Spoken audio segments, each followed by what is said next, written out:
Hi, ang galing mo, MacArthur.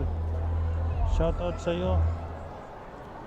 Ikaw yung vlogger na unang nakita ko sa YouTube na nag-travel from Luzon to Mindanao, or that what you called a Philippine Loop.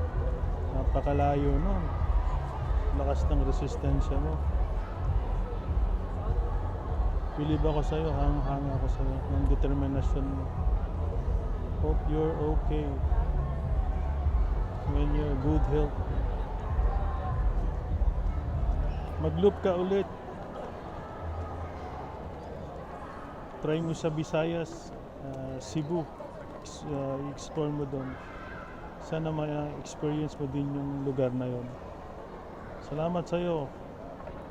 Isa ka sa akin na nagbigay ng lakas na loob para mag-explore sa ganyang bagay. Biking. Galing ng stamina mo. Good luck and always be in good health. Keep safe. Ciao. MacArthur, I shall return. Babush.